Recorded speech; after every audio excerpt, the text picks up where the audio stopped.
Hala, walang tao. So magandang araw sa inyo lahat mga kabayan. So ngayong araw ay pupuntahan sana natin si Tatay Jesus, pero dumaan ako dun sa bahay niya ay wala siya dun. So hahanapin ko muna siya. Titinan ko muna dito sa bahay ng anak niya kasi sabi nung kapitbahay niya ay kakaalis lamang daw. So silipin ko muna dito.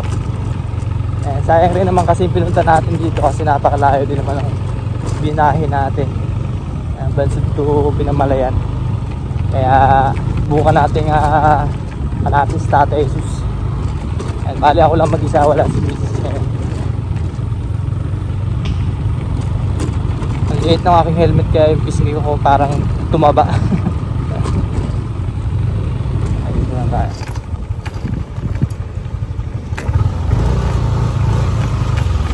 So yun, nagtanong na rin ako sa anak niya. Bali wala din doon, dumaan lang daw kanina, bali malis din. So bigo tayong makita si Tatay Jesus. Yan, siguro nasa ano yun, nasa kabilang anak niya, nasa Badyang. Hindi ko naman nalang papaan pumunta doon at medyo malayo daw yung papasok. Okay lang, mahalaga naman na sinubukan natin hanapin. Sa ganun at paano hindi masayang yung punta natin. Pero yun nga, doon pa rin, nasayang pa rin yung lakad natin ngayong araw. Okay lang, siguro next year na lang kasi ngayon ay December 31 na. Siguro mga ados babalik tayo dito kay Tatay para maibigay natin, no? Uwi muna ako at may pupunta pa tayong iba kay na Kuya Jimmy. Samahan nyo ako sa aking paglalakbay. Babalik muna tayo sa bahay nila, baka nandito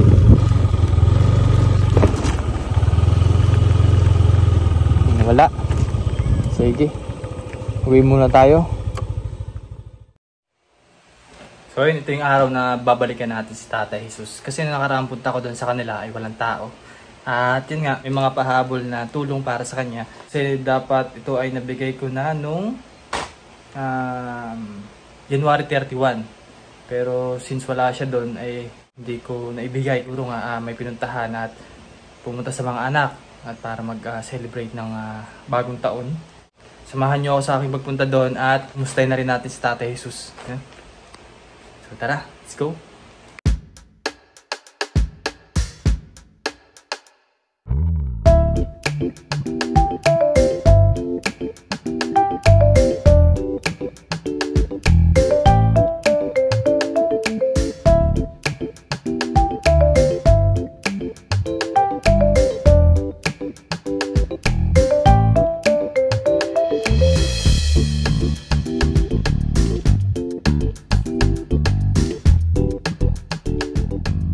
Nandito na tayo ngayon kay Tatay Jesus at mukhang nandito naman siya ngayon.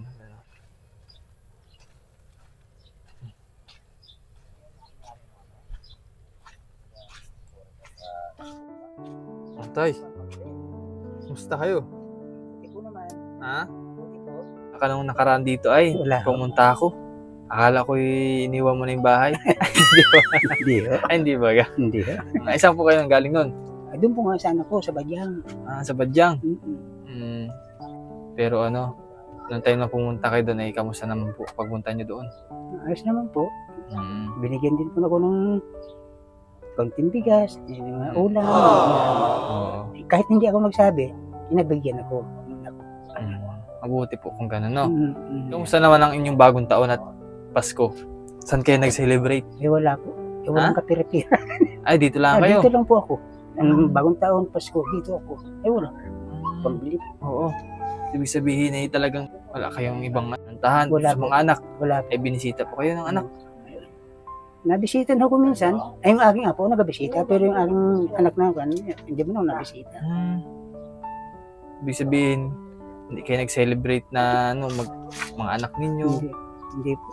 Kayo nag-celebrate? Parang celebrate ako. Wala naman akong pambili ng ano. Hindi, kahit paano kahit celebrate pa gano'n, magkakasama.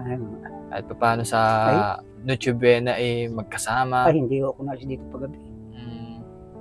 Kaya, ibig sabihin dito na ako nakakulong sa loob.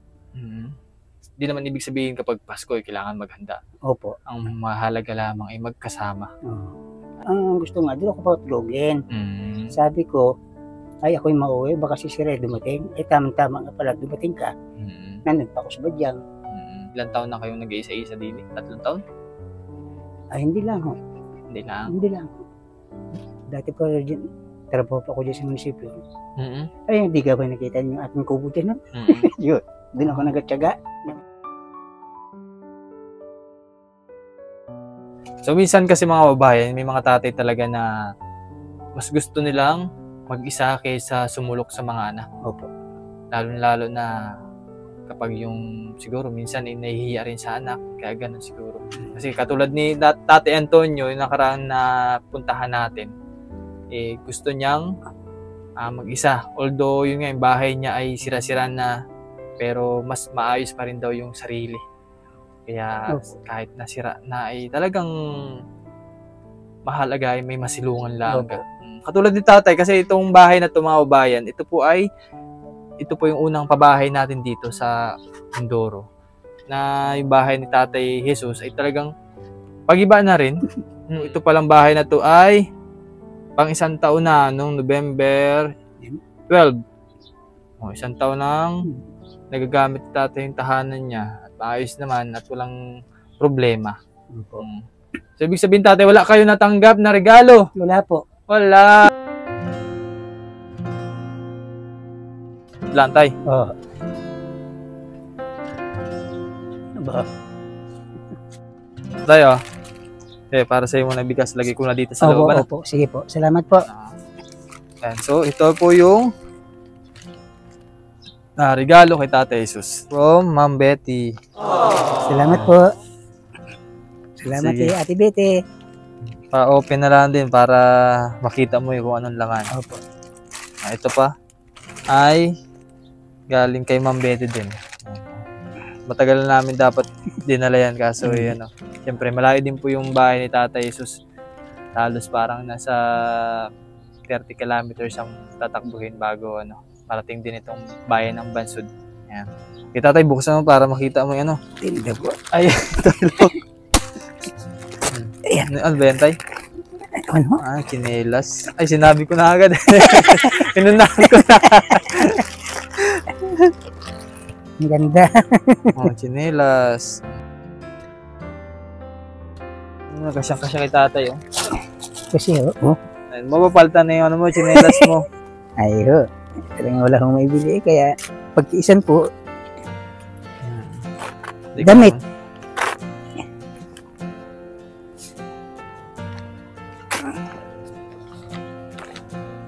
Wow.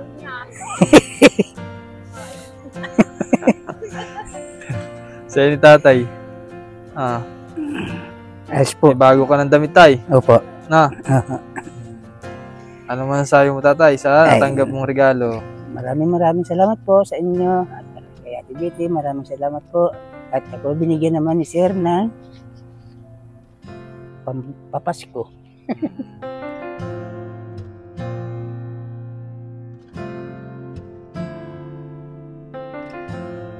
Basta na lang, Tay. Tiwala lang, Opo. At lagi lang magdasal. Huwag kalimutan magdasal, Mag-isa ka man dito, pero naman, mga taong